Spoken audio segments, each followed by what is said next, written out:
how many of you work in a D2C brand or are D2C enablers or sell a physical product or have sold a physical product ever? Right, cool. So what I'll be covering in this session is probably how to start a D2C brand, what markets to look in, how to build the marketing strategies for the initial first 2 years to 1 or 2 years to understand how can you build it, build a D2C brand for scaling, right? Uh, uh, we'll get started. I think. All right, cool.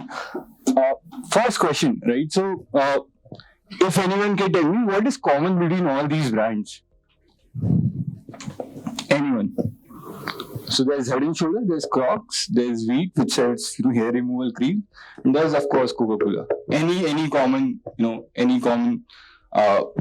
thing that you can identify between these four brands? Correct. Yeah, that's one. Sorry, what? All right. Anyone else? One? No. Take a guess. Anyone else? So, all these brands solve one core problem or have one core product, right? Head and Shoulders has that one anti-brand of shampoo. Like, it's not a shampoo brand or a hair care brand which sells a lot of stuff. It does not sell shampoo, conditioner, and other things. Now they have expanded to over 30 varieties, but it just sells one. It solves just one problem. Similarly, Crocs has just that one product. You identify, it's there in their logo as well, right? Similarly, Wheats only sells that hair removal cream. Similarly, Coke has that one, sugary drink only, right? It does not essentially sell anything else. So the point I'm trying to, make here is that, you can start with a very small audience, small, niche product, and you can, scale it, to over $1 billion. Like all these companies sell over $1 billion worth of, products in a year, right?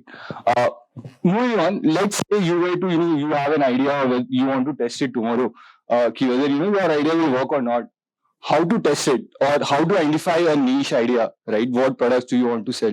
So there are certain common sources. One, of course, is talking to your peers, people, that you want to serve. First, pick a TG. Probably, let's say you have your friends between the age of 20 and 30. Understand what all products do they use and what all common problems do they face. Do not ask them for a solution. Just, pick what problems would they have. I'll explain this with the help of an example. You have actually built a brand using these common sources only, right? And there are various online sources. I'll just show you. So we have launched a brand called Sunscoop. It's a sunscreen only brand, right? How we did it was, so we looked at overall online keyword searches and online trends. So if you look at Google Trends over the last 2 years, right, it has grown 100% over year. So every year it's growing 100%. It's just the Indian market, right? Second, let's say this segment within the FMCG category is growing very fast. Now we want to understand what products to build. What features should your products have? What you can do is you simply go to Amazon, search for a sunscreen product. I will not be able to zoom in, but there are, if you were to search for sunscreen, you'll find that there are sunscreen sticks, sunscreen sprays which people are searching for. Which means that people are searching for these products, and when you see the results, you will not identify very good products, right? Now, again, you can go back to what your community is talking about or what people are actually talking about. There's a subreddit called Indian Skincare Addicts, right? Which has roughly around 40,000, people or ladies talking just about skincare products day in, day out, right? If you were to go, just now, if you have Reddit on your app, you go to this particular subreddit, search for one of the top most upvoted posts, you will find that there's one post on sunscreen. The main issue this guy is facing is anyone who has used sunscreen, you will see that, sunscreen leaves a white cast on your face when you apply it. You have seen cricketers having that, white cast on their faces. So we solved just for this problem. We have launched this product just last 1 month back. When you apply it, it's a SPF 40 sunscreen. It will leave no white cast, right? We did R&D on it for around 6 months. We talked to a lot of people. Now, this particular brand is doing roughly sales of roughly 50 lakhs, 60 lakhs in a span of 1 month, in just 1 month. I'll now speak about So this is how you can, probably identify a brand, how to launch a product or a brand. Now, the core point that I want to drive is, even if your product serves only a very niche audience, you can still drive riches. The words do not actually rhyme. It sounds like it will rhyme, but it doesn't rhyme. But let's say if you were to value, uh, how do you value your riches, or how do you value your brand, or let's say if you want to understand what kind of value would you be able to drive from your brand, how would you do it? Let's say if the common question is, or if I ask a simple question, how would you value your company, what formula, or how do you value a company? Is there any let's say, how do you normally value a company? Common method is discounted cash flow method. Okay, that's a very finance way of doing it. All right, you discount all your cash flow. Yeah, that's actually a correct method. What else? Peer comparison. Right. Someone said, I think peer comparison or comparables. You have revenues. You see, what the industry is doing, and then you value your company like that. So let's say your core idea is to drive value for your consumers. Now, how do you value, what kind of value can you drive? So these are the two common methods that, you discount all your cash flows, you take a peer comparison, how much value is your brand worth. I like to use this formula, which is basically LTV into the number of customers that you have, right? This is the kind of mental model that I use to drive all my decisions for a brand. Right. There are two components to it. One is LTV, or lifetime value of a customer. How much is that particular customer worth, and how many of those similar customers can you find for your brand, right? I'll break this down, like each of these components, into several parts. Uh, uh, let's say you were to drive your LTV, what would you have to do?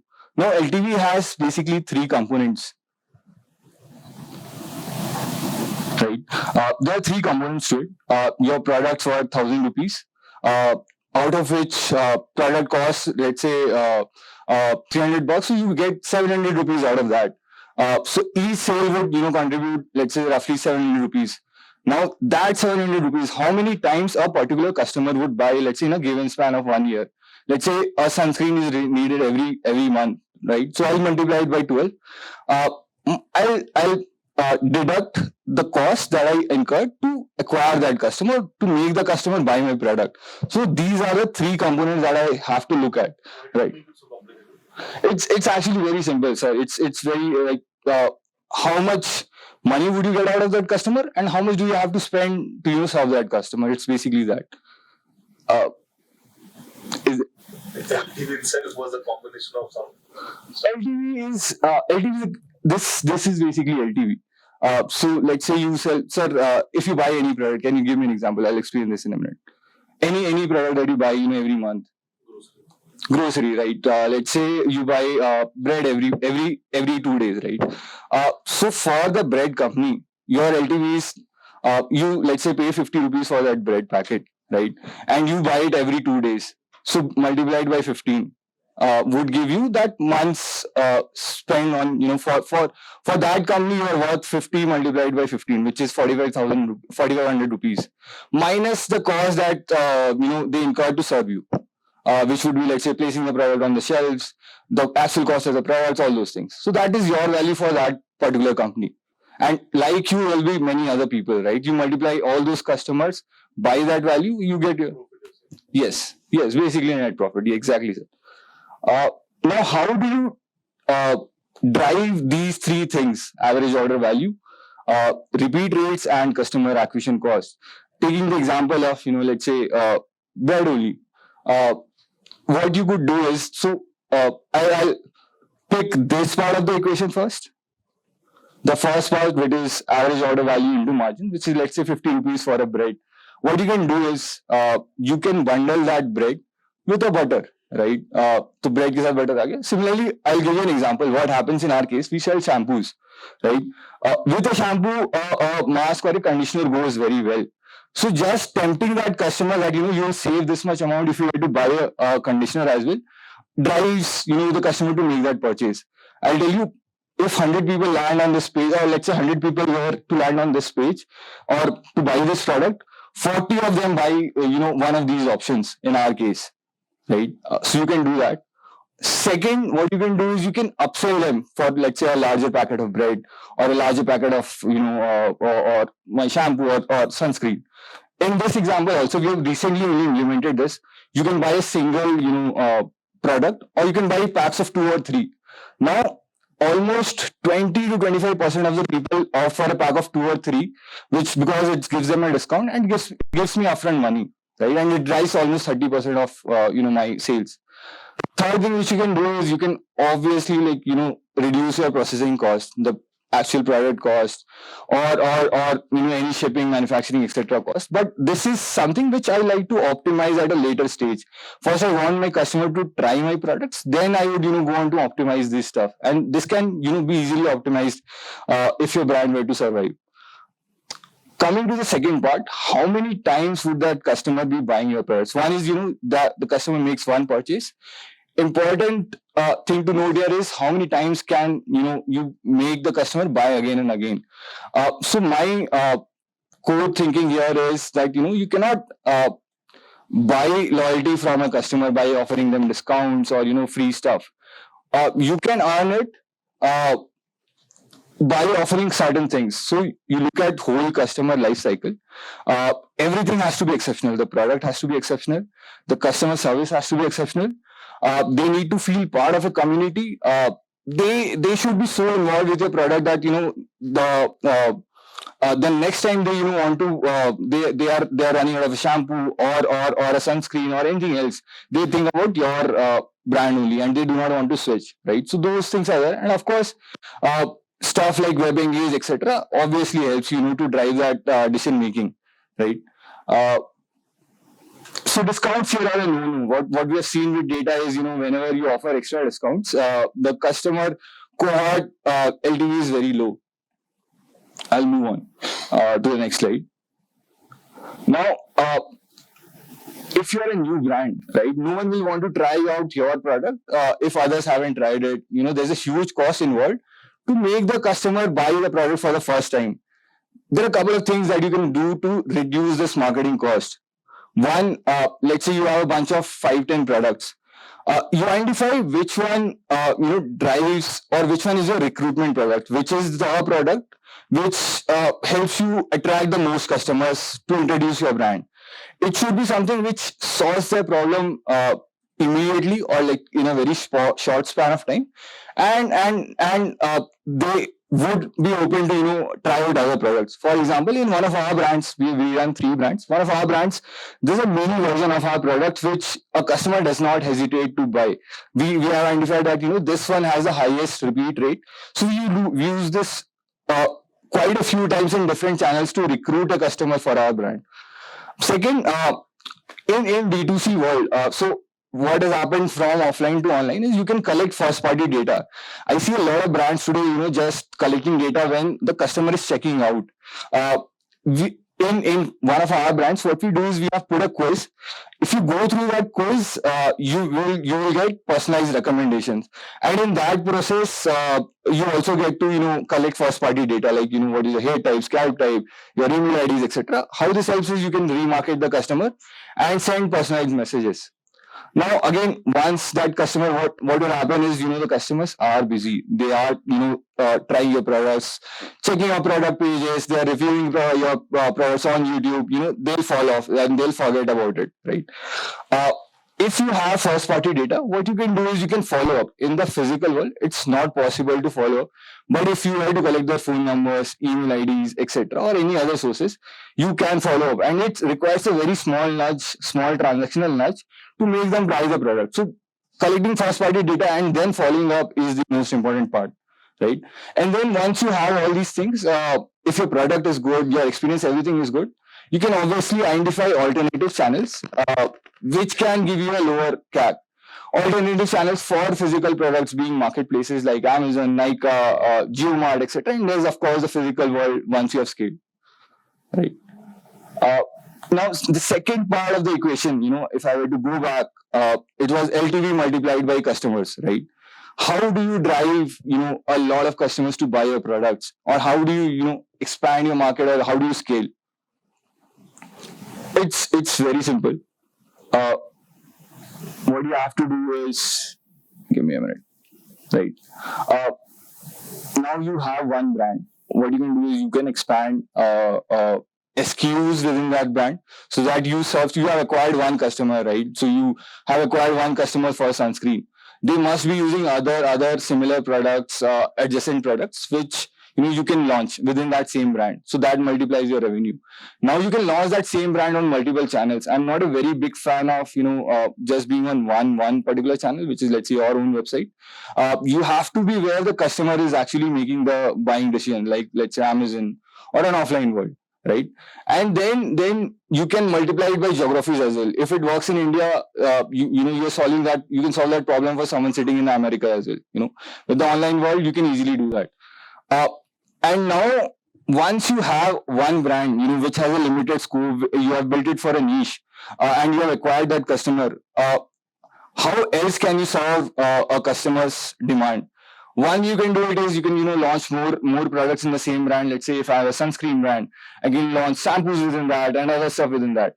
But customers, kind of, if you were to look at your own buying behavior, you would not buy a skincare product from a brand like Colgate, right? So you identify each brand with a very specific category or a specific product. So once you have acquired that product, you can kind of launch a sub brand or a sub category within that brand, and that is how you acquire more customers. This is the short equation. So my whole point of doing this is to build a mental model to understand this equation, and any decision that you take to drive value for your brand, you can do it by increasing your LTV and increasing your number of customers. You are going to walk us through a framework for the first 2 years, typically the marketing strategy for first 2 years. Now, in one of the challenges that DTC typically faces is the CAC for the first 2 years is incredibly high, and you try as much as you want to, it doesn't really come down unless and until you have sort of cracked the model. 2 out of 10 startups are able to do that. In a scenario like this, the LTV will typically be negative. In my personal opinion, this has been because while you were explaining the math, I was trying to do that with numbers, and I was just coming at one personal problem statement that पहला चीज तो मेरे को उसका पता नहीं उसको कितनी बार purchase करेगा. My first problem. Second is CAC is 3x of the first purchase or 4x of the first purchase. तो ये equation पहले 12 महीने के लिए मेरे लिए तो negative ही है. I agree with a few things. Yeah. So we have done this with a couple of brands now. We understand that that value will get unlocked. Every rupee that you're spending on Facebook, Google, or anywhere else on influencers, if let's say you're driving all the traffic to your web channel, once you open up channels, your CAC will go down, right? Because these other channels do not have as much CAC as just your own web channel. That part will come into the equation. But at the very start, what you want to do is one, what product do you sell, sir? Similar to yours. Okay. If you can tell me a name. Akshay. The brand's name also. Pure Sense and Cocosol and a bunch of other brands in the Marico ecosystem. Oh, very interesting. Got it. Cool. So, one, you have to crack the product really well. Let's say, so for this particular sunscreen brand, what we have seen is very good organic people, commenting about the product, that it's very good. If you have that feedback, if your ratings are above 4, you have really cracked the product. Mm-hmm. You should then have that confidence that the product is good. And if you see initially I agree on an online level, your CAC would always be higher than your MRP. It's very difficult to drive in nowadays time. Like in COVID, it was easier. If you're getting a overall marketing spend of, let's say, 100 also. 100 or let's say 150% of the MRP, I would say you are in a today's world good shape, right? You can drive down that LTV. I can give you that confidence, right? Initially in the first few months, try and identify a few channels which can give you a lower CAC. I'll give you a few examples. GPay has vouchers, right? Which will give you a CAC of roughly 200 rupees. There are very good organic influencers, which will small, not very micro, but let's say decent 50K, decent, following. If they like your product, they'll post it. Third, you can do is you can tie up with a PR firm who can send PR kits, which gives you a very good visibility if you are just operating in the online world. Now, also what you can do is, there was, I think Air Black's founder was speaking today, which does trains beauty salon advisors or things like that, right? You can partner with these guys to push your products, just to get the word out. So just identify low CAC channels in the initial few months. Understand whether the product is getting the right feedback or not. Online, I would say, is just a way to test if you are getting the right product, the people are appreciating your brand or not. And if you are, there are a few metrics which I think we can discuss offline for each category. If you're seeing those numbers, you can obviously, then go on to other channels and scale. I can for sure tell you online is just a way to, I would say, test your hypothesis, whether this will work out or not. And it's a costly way of doing it, but it's a very efficient and you can test a product out in 3 months' time, which will take a lot of time in the offline world. So it's a very good way of doing that. And scale would come only from, the offline and other channels like marketplaces, etc. If that answers your question. Somewhat, but I think We'll discuss offline. We'll discuss. Yeah, please go ahead. For a niche marketplace. So you mentioned about building the community. How do you go about it? What makes the customer feel part of our cult? There are a couple of ways to do it. I would say communities are an over-abused term in nowadays time because of certain people using it too much. In certain categories, I would say it works. In my category, like which is personal care, I would not say it works as much because people are saturated with brands. Every day they are bombarded with brands in today's world. There are a few. I would not say to. I would not ask you to build a community, but I would ask you to build ambassadors for your brand.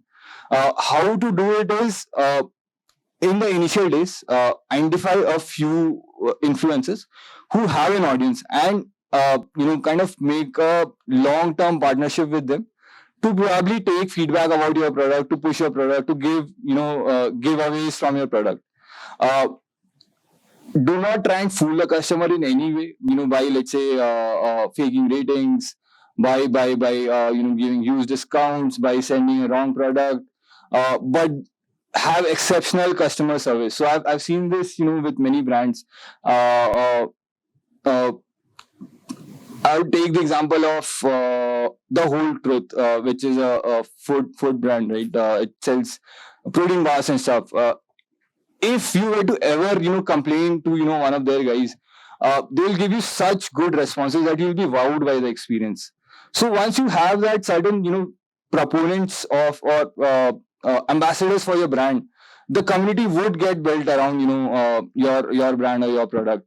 And it's never going to happen that other people are going to form WhatsApp group and going to talk about your product. That's never going to happen. They're very busy. They're not going to do it. But you have to kind of incentivize that behavior where whenever an opportunity knocks, they'll talk about your product. So I'll talk about one conversation that I was having a couple of days back. Someone was wearing Neiman's shoes.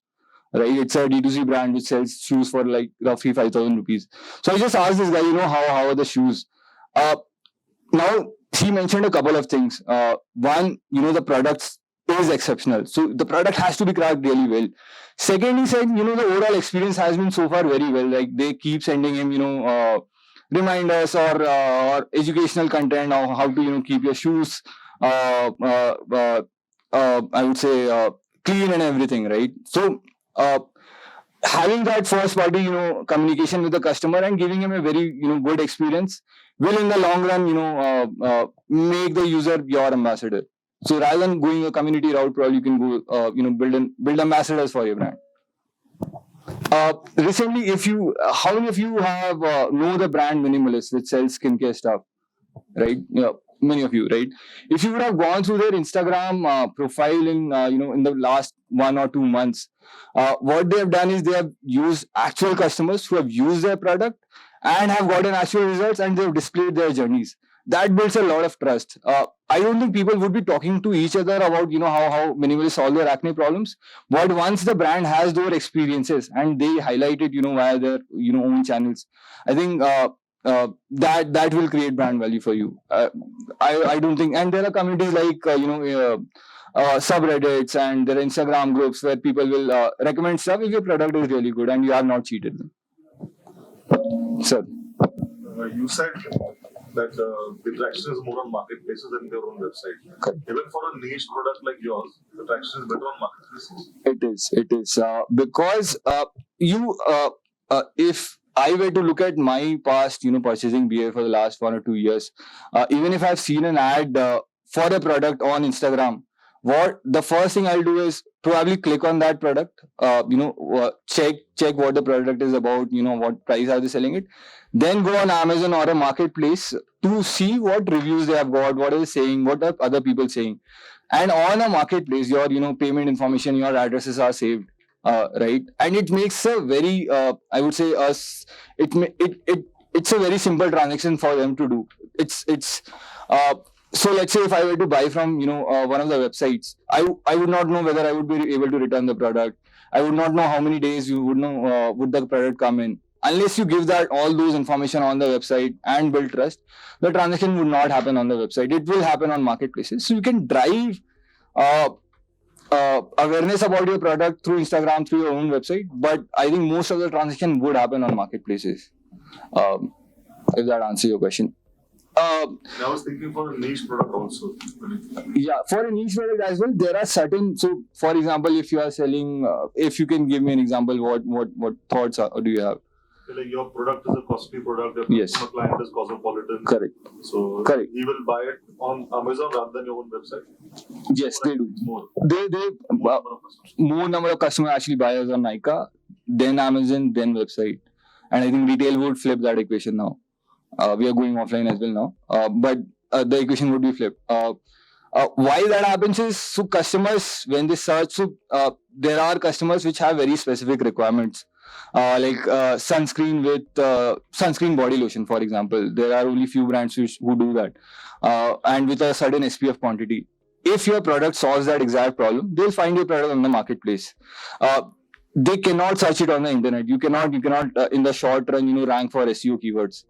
But on it's slightly simpler to do for long tail keywords on marketplaces. So that's how you will gain certain visibility there. Can gain probably. But yeah, demand would be low. You have to drive discovery somehow or the other. It could be Instagram, it could be offline world, it could be influencers talking about your product.